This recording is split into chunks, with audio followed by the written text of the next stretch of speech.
लक्ष्य को हर हाल में पाना है। Good morning friends.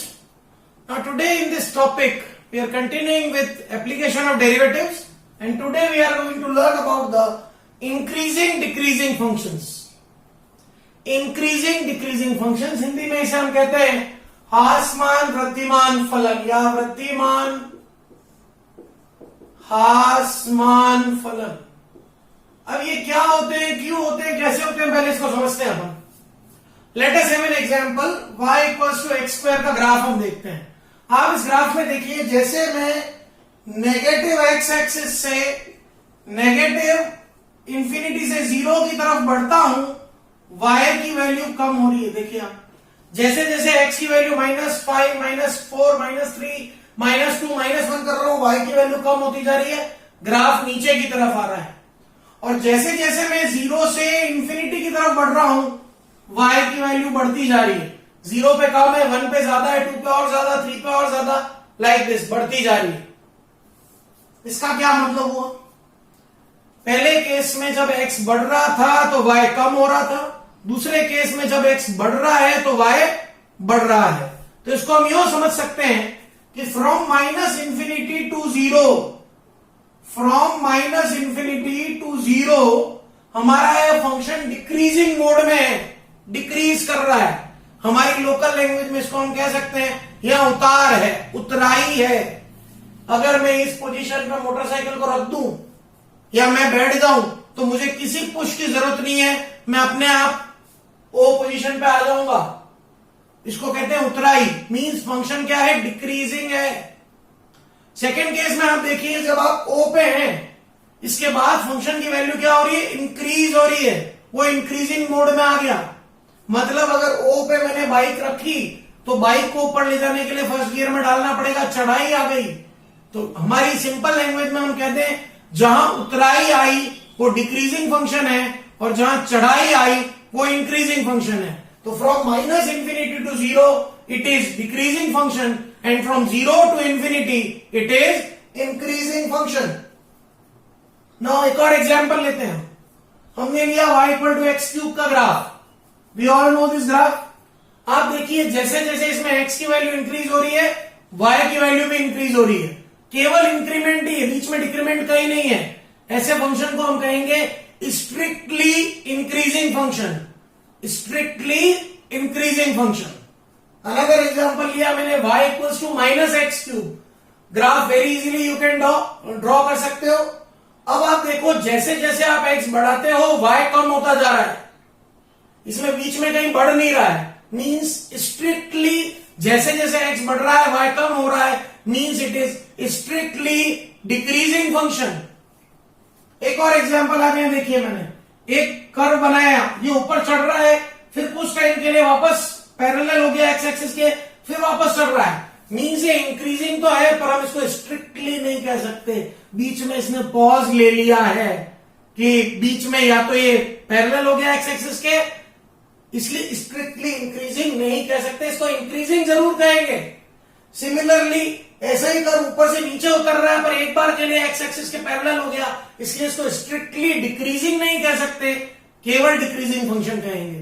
तो मैंने इन चारों एग्जांपल से यह बताने की कोशिश करी कि इंक्रीजिंग फंक्शन और डिक्रीजिंग फंक्शन क्या होते हैं। अब हम डेरिवेटिव की हेल्प से कैसे पता लगाएंगे कि इंक्रीजिंग है या डिक्रीजिंग है, इसके बारे में सीखेंगे।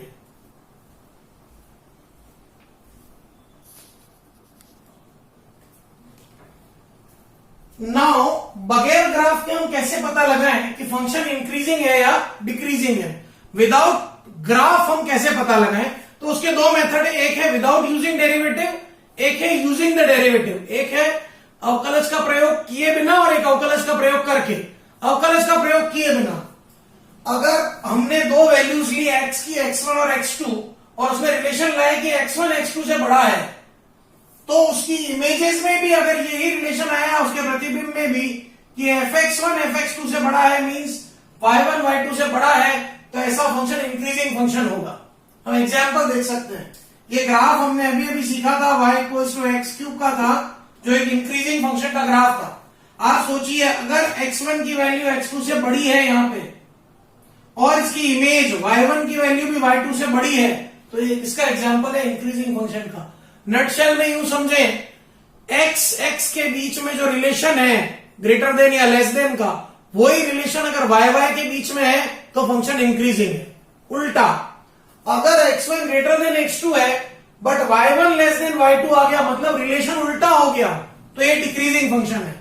हम एग्जांपल अभी अभी ले चुके हैं y equals to minus x3। इसमें आप देखिए अगर x1 x2 से बड़ा है तो x1 की इमेज y1, y2 x2 की इमेज y2 से छोटी है, तो ये एग्जांपल किसका हो गया? डिक्रीजिंग फंक्शन का। ये हम विदाउट यूजिंग डेरिवेटिव टेस्ट कर सकते हैं। यूजिंग डेरिवेटिव हम टेस्ट कैसे करेंगे? तो मैं आपको ये जो लाइन लिखा रहा हूं ये सबसे इंपॉर्टेंट लाइन है, ये याद रखिए, सारे क्वेश्चन सॉल्व होंगे। fx will be increasing for all those x where f dash x 0 हो, greater than 0 हो। fx इंक्रीजिंग फंक्शन होगा उन सारे x के लिए जिसके लिए f dash x पॉजिटिव हो, और fx डिक्रीजिंग होगा उन सारे x के लिए जिसके लिए f dash x नेगेटिव हो। ज्योमेट्रिकल प्रूफ, ये वाला कर्व हम अभी अभी पढ़ चुके हैं, y equals to x cube. इसके किसी भी पॉइंट P पे मैंने टेंजेंट ड्रॉ करी, स्पर्शिका बनाई, देखिए वो टेंजेंट x एक्सिस से थीटा एंगल जो बना रही है वो अक्यूट एंगल है, न्यून कोण है। इसका मतलब टेन थीटा की वैल्यू पॉजिटिव आएगी, और डेरिवेटिव्स में टेन थीटा कौन होता है? dy by dx। इसका मतलब dy बाय dx या f डैश x क्या होना चाहिए? पॉजिटिव होना चाहिए। मतलब इंक्रीजिंग होने के लिए f डैश x पॉजिटिव होना चाहिए। अनदर एग्जांपल, ये अभी अभी हम सीख चुके हैं, y equals to minus x cube. इसके किसी भी पॉइंट P पे आप टेंजेंट ड्रॉ करो, वो जो एंगल बना रही है x एक्सिस से वो बना रही है ऑब्ट्यूज एंगल। देखिए यहां फाई एंगल ऑब्ट्यूज है, अधिक कोण है, और ऑब्ट्यूज एंगल के टेंजेंट की वैल्यू क्या आती है? नेगेटिव। इसका मतलब dy बाय dx और f डैश x क्या होगा? नेगेटिव होगा। So this is the test to check whether the function is increasing और डिक्रीजिंग, और इसी कॉन्सेप्ट का यूज करके हम क्वेश्चंस को सॉल्व करेंगे। तो आइए हम कुछ एग्जांपल्स लेते हैं।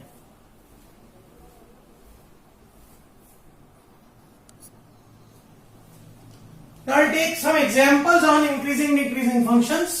पहली टाइप के एग्जांपल जहां हमको इंटरवल्स फाइंड आउट करनी पड़ती है कि किस इंटरवल में फंक्शन इंक्रीजिंग है, किस इंटरवल में फंक्शन डिक्रीजिंग है। अंतराल ज्ञात करने होते हैं कि फलन कहां वृद्धिमान है और कहां ह्रासमान है। ट्रिक वही, हमको इंटरवल लानी है, मतलब f डैश x तो लाना ही पड़ेगा।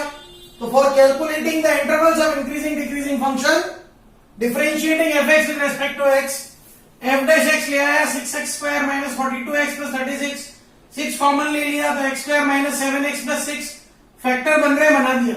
इसके बाद थोड़ा सा 11th क्लास इनइक्वालिटीज, इसका साइन स्कीम निकाल लिया मैंने कि f डैश x अलग अलग इंटरवल में बिहेव कैसे करेगा, कहां ये पॉजिटिव होगा, कहां ये नेगेटिव होगा। तो हमने इसकी मेथड आपको सिखाया था।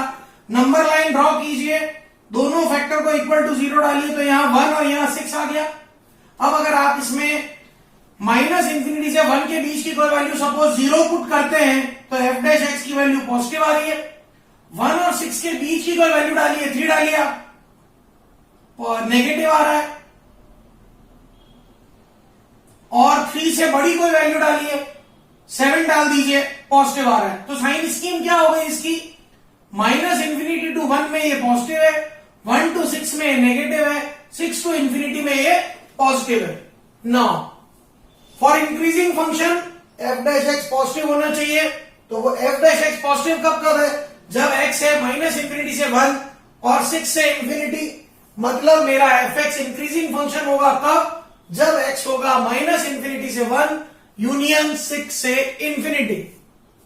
डिक्रीजिंग होने के लिए f dash x less than 0 होना चाहिए, मतलब नेगेटिव होना चाहिए। वो मुझे पता है 1 और 6 के बिटवीन है ये, तो it will be decreasing if f dash x is less than 0।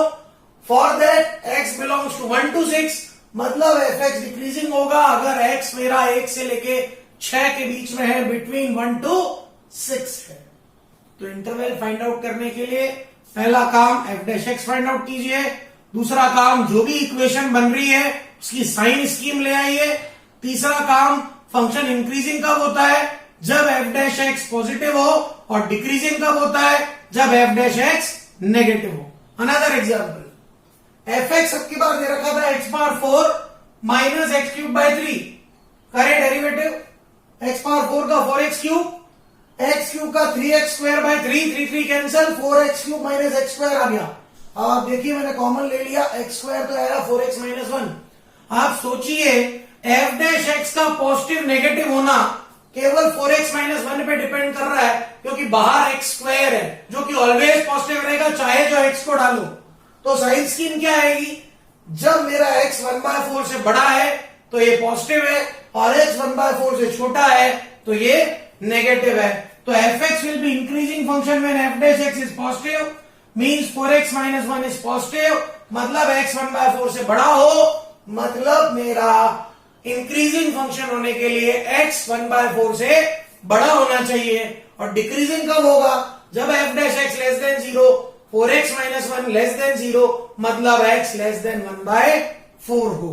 तो इंटरवल फाइंड आउट करने के लिए एफ डैश एक्स लाइए, उसकी साइन स्कीम लाइए, जब एफ डैश एक्स पॉजिटिव है फंक्शन इंक्रीजिंग है, जब एफ डैश एक्स नेगेटिव है फंक्शन डिक्रीजिंग है। देखिए बहुत ही अच्छे एग्जांपल्स है। Now will take some more examples.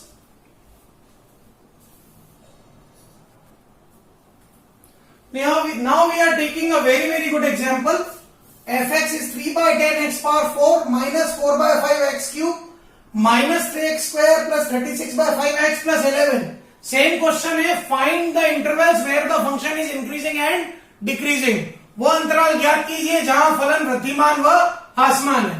Same procedure, F dash x लाएंगे, 12x cube by 10, 12x square by 5, 6x, 36/5, 11 का 0। नेक्स्ट स्टेप में 5 एलसीएम ले लिया मैंने सबका। अब देखिए इसको 5 से प्रोडक्ट कर दिया, 5 एलसीएम आ गया, 6/5 कॉमन ले लिया। अब इस स्टेप के बाद यहां से इसके फैक्टर कैसे करते हैं, 9th क्लास में फैक्टर थ्योरम पढ़ी थी। आप x को 1 डाल रहे हैं, इसको सेटिस्फाई कर रहा है, तो x माइनस 1 इसका एक फैक्टर है। अदर फैक्टर लाने के लिए क्या करेंगे, रफ कॉपी में इस पोर्शन को x cube minus 2x square minus 5x plus 6 को x माइनस 1 से प्रोडक्ट कर दीजिए। You will get x cube minus x square, that is minus x square minus 5x plus 6। अब माइनस x से product, that is minus 6x plus 6। अब minus 6 से product किया तो आपका काम हो गया। सो द अदर फैक्टर आ गया x square minus x minus 6। इसके फिर से प्रोडक्ट किए, ये दो आ गए, मींस कुल मिला के वी हैव द 3 फैक्टर्स। अब इसकी साइन स्कीम कैसे लाएं, सेम प्रोसीजर। नंबर लाइन पे तीनों फैक्टर को 0 डालिए, आपके पास 3 स्टेशन आते हैं, एक -2, एक 1, एक 3। अब किस इंटरवल में एफ डैश एक्स का साइन कैसा होगा, आप उस इंटरवल की वैल्यू पुट करके देखिए। आप -5 पुट करोगे, यहां नेगेटिव, यहां नेगेटिव, यहां negative, negative negative negative negative आएगा। आप -2 और 1 के बीच में 0 पुट करोगे तो यहां नेगेटिव, यहां पॉजिटिव, यहां नेगेटिव, पॉजिटिव बन जाएगा। 1 और 3 के बीच में 2 डालोगे तो यहां पॉजिटिव, यहां नेगेटिव, नेगेटिव बन जाएगा। और 3 से बड़ा 5 डालोगे तो यहां पॉजिटिव, यहां पॉजिटिव, यहां पॉजिटिव, पॉजिटिव बन जाएगा। तो ये हमको साइन स्कीम पता पड़ गई। आगे तो आसान काम है।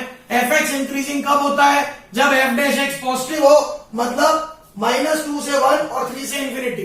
अब यहां ध्यान दीजिएगा, मैंने वर्ड यूज किया है स्ट्रिक्टली इंक्रीजिंग।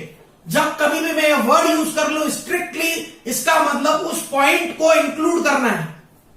-2 और 1 को इंक्लूड कर लीजिए, 3 को इंक्लूड कर लीजिए, मींस स्ट्रिक्टली इंक्रीजिंग। और केवल इंक्रीजिंग यूज करूं, आप इन तीनों पॉइंट को इंक्लूड नहीं करना है, केवल इतना सा फर्क है और कुछ भी नहीं है।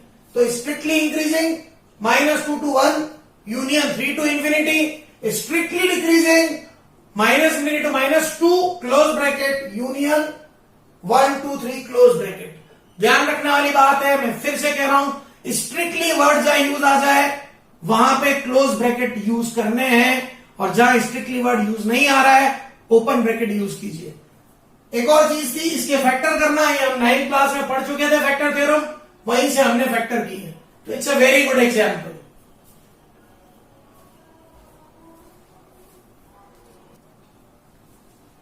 Now we are taking another very important example. This example has been asked in examination so many times.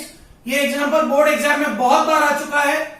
Show that fx is equals to log 1 plus x minus 2x upon 2 plus x greater than -1 is an increasing function in its domain. Prove कीजिए कि ये अपने प्रांत में एक वृद्धिमान फलन है।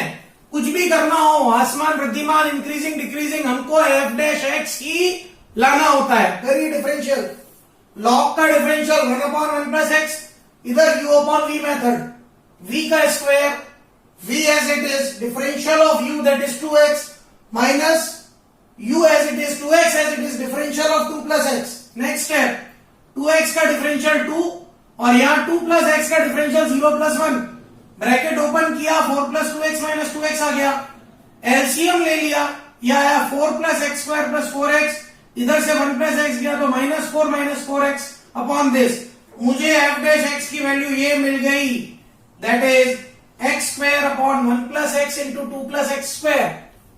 Very clearly we can see that sign of f dash x depends upon 1 plus x only, क्योंकि न्यूमरेटर में जो x स्क्वायर और डिनोमिनेटर में 2 प्लस एक्स स्क्वायर है वो परफेक्ट स्क्वायर क्वांटिटीज है, मतलब f डैश x का साइन केवल x प्लस 1 पे ही डिपेंड कर रहा है।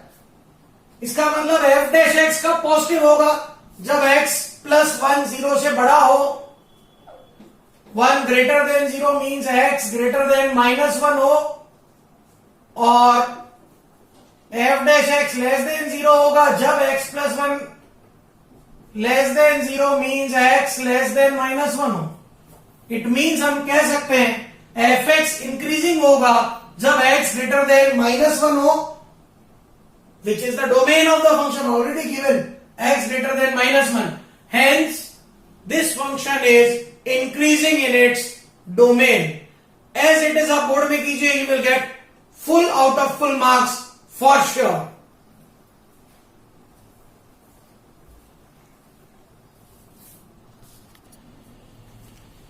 Now we are going to take a very good example.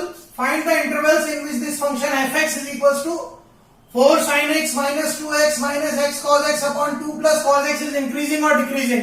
हमको फिर से इंक्रीजिंग डिक्रीजिंग की इंटरवल्स ही फाइंड आउट करनी है।